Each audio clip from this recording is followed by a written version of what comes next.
diwatakan bahwa Kaisar siapa? Kaisar Agustus. Agustus mengeluarkan perintah supaya apa? Mendamaikan seluruh umat itu. Maka Yusuf dan Maria ke kota mana? Ke kota Daud. Mereka keturunan Daud. Mereka kembali, ya. Mereka mendaftar Yusuf di kota Bethlehem, tapi lebih khusus lagi di kandang hewan. Ya, di kandang hewan. Pertanyaan kita, kenapa kita ini macam kayak siapa sih Yesus ini? Anak kecil lahir di kandang sapi, kandang domba lagi. Kenapa kita sibuk memperingati dia? Ya. Kenapa kita sibuk memperingati dia? Dan lebih tragis lagi, ada di sekalian baca kita dengar hari ini. Baca kita dengar anak-anak tadi katakan usia berapa tahun? Usia 2 tahun ke bawah. Yesus anak kecil lahir di kandang hewan. Tidak ada orang keluarga yang datang tunggu dia, hanya mereka orang tuanya sendiri. Kenapa Herodes gila-gila mau membunuh semua orang karena gara-gara anak ini? Mengapa? Apa yang Yesus ini? Sehingga Herodes berjuang berusaha begitu. Kita ingat lagi cerita tadi, drama tadi, nubuat tadi tentang kedatangan Yesus. Padang kering, padang rumput, padang apa tadi sampai yang tadi? Padang rumput, padang akan bergira. Hanya kehadiran dia, kan Yesus itu membawa kabar sukacita, kabar gembira, jalan-jalan diratakan semuanya. Ya, mereka menggambarkan situasi yang hebat luar biasa. Wow, bahwa kehadiran pemimpin ini sungguh dahsyat. Tiba-tiba dapat kabar, sampai tadi Herodes dapat kabar tentang berita ini dari orang-orang ini. Ya, dari orang ini. Siapa ini? Siapa? Tiga Majus. Kami melihat bintangnya. Di manakah dia? Dilahirkan. Kami ingin menyembah dia. Mereka ingin datang. Herodes melahirkan kejutan. Bintangnya sudah ada. Yang panggil ini bukan hanya tiga ini yang tanya tadi. Di mana dia dilahirkan? Kami sudah lihat bintangnya. Maka Herodes panggil orang-orang yang belakang ini, ahli-ahlinya, mulai dengan ibu-ibu yang cari tahu di mana dia dilahirkan. Yang menurut pemahaman mereka, pengetahuan mereka, dia lahir di Bethlehem. Maka suruhlah orang-orang itu ke Bethlehem, 3 manusia supaya menjumpai Yesus dengan pesan, kalau kamu sudah bertemu dengan dia, kamu cepat datang ke sini. Saya juga mau menyembah dia. Ya, saya juga mau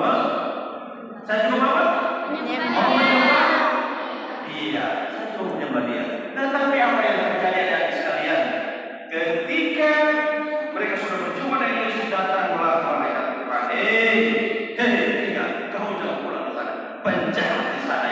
Kamu pulang ke tempat. Jangan. Kamu lewat di jalan lain. Ya. Kenapa? Herodes akan membunuh. Dan maka terjadilah peristiwa hari ini. Peristiwa yang kita peringati hari ini. Karena tadi dikatakan para manusia itu menipu dia, maka dia tidak mau musuh. Setiap anak yang berumur berapa tahun? Umur 4 tahun harus dibinasakan, harus dilenyapkan. Ya, perkiraan Yesus kira-kira seperti itu menurut pemahaman para ahli tadi. Ya, harus bunuh semua. Artinya Yesus sudah ada di antara mereka ini. Dan pertanyaan kita sekali lagi, mengapa Herodes sampai seperti itu? Ini Herodes, ya, dia duduk di tahta. Ada di sekalian, tahta ini bukan soalnya kursi saja di sana. Itu kursinya Bapak Uskup. Kami imam tidak biasa bisa duduk ini, hanya Bapak Uskup saja yang bisa duduk di situ. Artinya orang yang duduk di situ dia punya kuasa, dia bisa perintah saja. dia bisa melakukan apa saja. Herodes takut, tahta kedudukannya itu direbut oleh anak kecil ini.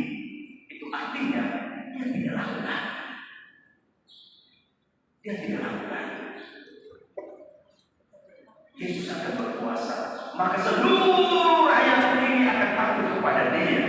Ya, seluruh rakyat akan takut kepada dia, kepada Yesus, dan akan menghormati Yesus. Kalau orang mengarahkan hati kepada Yesus semua, bagaimana sudah Herodes? Maka tidak mau. Dia harus membunuh semua. Ya. Peristiwa itu mendorong Maria dan Yosef harus kemana? Maria dan Yosef harus kemana? Dia harus menyingkir, tidak bersih. Ini loh, perjalanan panjang, ya, perjalanan yang panjang. Dan inilah hari ini saya menekankan kepada adik-adik sekalian, bagaimana perjalanan Maria baru melahirkan anaknya yang pertama, situasi yang sulit, tetapi dia hanya tinggalkan tempat itu untuk pergi ke tempat yang jauh. Naik apa? Naik kereta.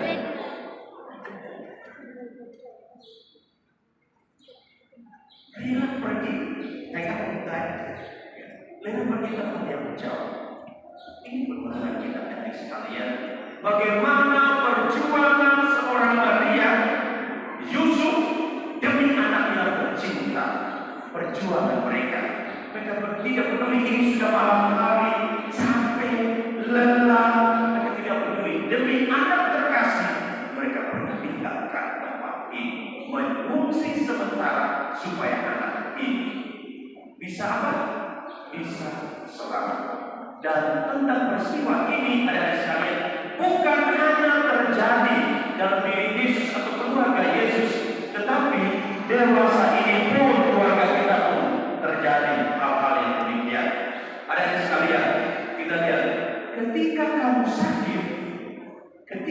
sakit, seperti ini, ibumu duduk di sampingmu meskipun lelah, meskipun mengantuk, tidur di samping tempat tidurmu.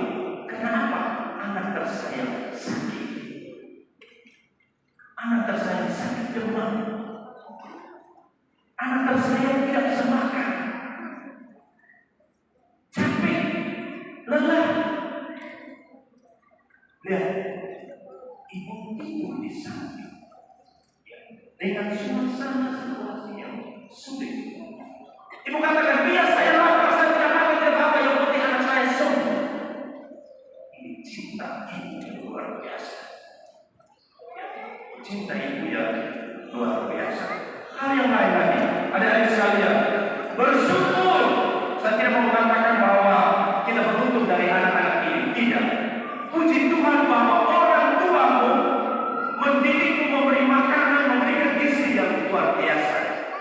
Tidak dari teman-teman kita, situasi kita, teman-teman di luar sana, ada begitu banyak yang apa? Kurang gizi, ya, tidak punya makanan, tulang kelihatan semua tidak gizi. Dan lebih bersyukur bahwa kamu memiliki bapak mama yang begitu mengasihi, mencintai kamu. Hari ini kamu bergagah perkasa, tertawa cerah ceria, baju baru semua, macam-macam. Ada lipstick juga, ada bedak semua. Puji Tuhan, kita bersyukur bahwa kita memiliki ibu bapak yang begitu mengasihi dan mencintai kita. Selain itu juga ini, sekalipun dalam keadaan kerja, cuci piring, cuci pakaian, ibu masih punya kesempatan untuk menggendong, menyusui, mendampingi, ya, mendampingi. Sekali lagi, peristiwa yang dialami oleh Yesus, ya, cuma dalam kehidupan kita, bahwa ibu bapak kita begitu mengasihi dan mencintai kita. Maka kalau orang tua kita mengasihi dan mencintai kita, maka panggil yang sama juga untuk kalian sekalian. Supaya apa? Supaya apa? Mengasihi dan mencintai orang tua. Panggilan yang pertama, mengasihi dan mencintai. Yang sampai orang tua panggil kamu tetap masa bodoh dengan HP. Yang sampai orang tua panggil kamu tetap main HP. Orang tua suruh pergi doa, kamu datang ke sini pegang HP, main HP, tidak mau mendengarkan, tidak berdoa dengan baik. Ya. Orang tua suruh datang ke gereja, kamu cerita di tempat itu. Padahal datang menuju dengan Tuhan, mau mereka legalistik, bukan untuk cerita, lari, maki-maki, ikan. Dengan sekalian, mari ajak semoga ya dengan peristiwa kali ini mengerahkan hati kita untuk semakin mencintai Tuhan. Ya, mereka hari ini sama tidak mengingat kenapa mereka ini yang meninggal, teman-teman yang lain yang meninggal itu tidak mengingat status seperti ini. Mereka ini tidak mengingat kenapa? Mereka meninggal karena Kristus. Kristus sudah katakan, Kristus sudah jadi bahwa orang yang meninggal karena saya tidak akan tinggalkan dia. Saya akan memberikan tempat yang lain bagi dia. Lalu kita berjuang dari sekalian supaya kita tetap menjadi anak-anak Allah. Rajin di gereja, ikut kegiatan-kegiatan sekali, terlibat dalam kegiatan-kegiatan rohani. Jadi ada semua yang ada di tempat ini, mari kita mulai sama-sama ikut terlibat dalam kegiatan-kegiatan kami supaya kita lebih mengenal Tuhan, lebih mencintainya dan mencintai sesama. Amin.